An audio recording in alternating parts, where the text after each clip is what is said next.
One day during my shift at work, I locked eyes at my coworker and noticed she seemed unusually sad. This contrasted her natural attitude, which was energetic and full of life, usually cracking jokes about sexually harassing me and how me and her are supposedly gonna get married. But today, this cartoonishly, ridiculously inappropriate personality was absent. Instead, she was quiet, blunt, and deprived of expression. I asked her what was wrong, and then she told me that she had recently taken some antidepressants. I replied saying that I didn't understand. If these pills were supposedly antidepressants, then why are you more sad than ever before? She then told me that she didn't feel sad, she just felt empty, which as a result completely smothered her emotions. All her feelings were locked away, and she just felt stagnant. She felt nothing. I said, oh, well, that's kind of how I feel all the time. And she paused and looked at me and said, that's not normal, man. Are you sure you're not depressed yourself? I said, but I don't feel sadness. She then said that depression isn't just sadness. Another time I was with my friends in my living room. I was discussing my romantic experiences and told them that I'd never really felt anything in regards to romantic or sexual desire. Not for a long time at least. I said I'm probably asexual, and one of them is a med student, so he asked me more questions. He said when examining someone, the first question they ask them is how their libido is. It's a very clear indication on someone's mental and physical health. So he asked me more questions about overall connection and attachment. I said I don't really feel that either, and I don't miss people. I don't feel passionately to a lot of people and I struggle to attach to them. I love low maintenance friendships because I don't have it in me to be someone's emotional shoulder.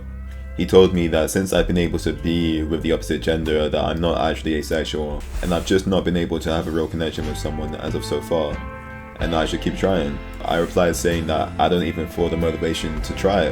Whenever I've been approached by girls that I even find attractive, there's just been nothing there. There's no inner drive, I just entertain it because I felt like I should.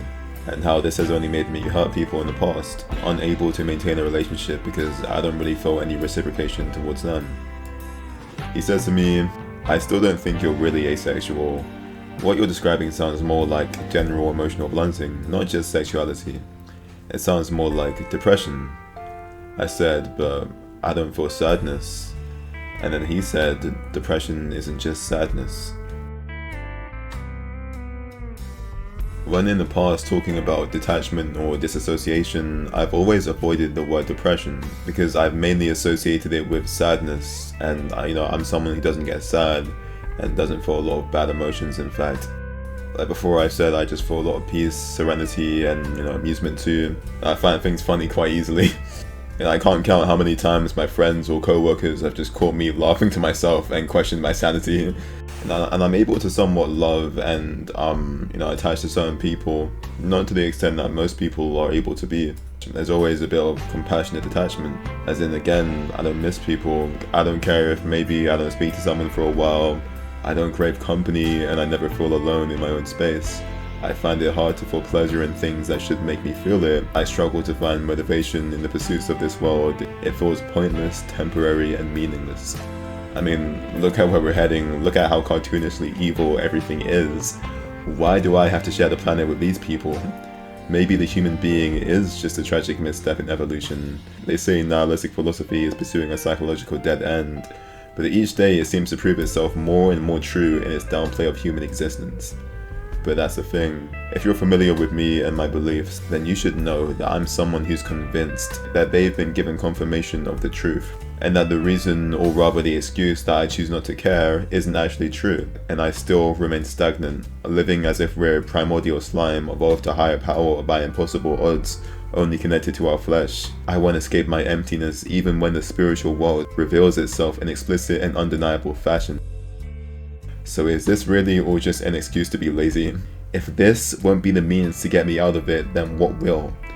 Regardless on whether you believe me or not, I'm someone who believes that they've tapped into the spiritual world. Someone who believes that he has first-hand experienced the world beyond the physical. These ancient beliefs that I disregarded as fantasy and make-believe, too good to be true, is now explicitly showing me itself. And even still, it isn't enough. I've had this realization every week and I always end up in the same place. I want someone to live for, but I feel like this severe attachment is only reserved for my future wife and kids. I keep thinking of this dream I had months ago. I'm at a family gathering and I'm with who I assume is my future daughter. I think we're playing a prank on her. We all have these ogre masks on and we're trying to convince her that her family has disappeared and all replaced with scary monsters. At first she's not convinced, but we keep trying until eventually I see her demeanor change and she asks if we actually are all monsters. Immediately I tell her no and that we're only joking, and as I did, this overwhelming sense of love, adoration and warmth overcame me. Knowing that I would love her for the rest of my life, no, the rest of my existence, a feeling that I haven't been able to experience so profoundly clear until then. This overwhelming passion that is only present in the furthest, purest, isolated and locked away in the sanctuary of my mind. I always say that the dream can be an opening to the deepest and most intimate sanctum of the soul, and each dream of mine continues to solidify this truth. If it isn't, then why can I only cry at my dreams? It feels so unimaginably good, so intrinsically soulful, as if I'm connecting back to the true essence behind my existence, the primeval cosmic night that was soul, long before there was conscious ego, and will be so far beyond what a conscious ego could ever reach. These feelings of mine are there, I know, I can see them, and I get glimpses of it, but I know I cannot experience it until I learn to live for myself. They say detachment isn't indifference, it's inner freedom, but is that really the cost for the human experience? Honestly, I think it is. With the way the world is, why would I attach to this world instead of the next one? I think I prefer the infinite world instead of the finite, and if I'm somehow wrong and this really is my tiny speck of existence, then at least it was an interesting one.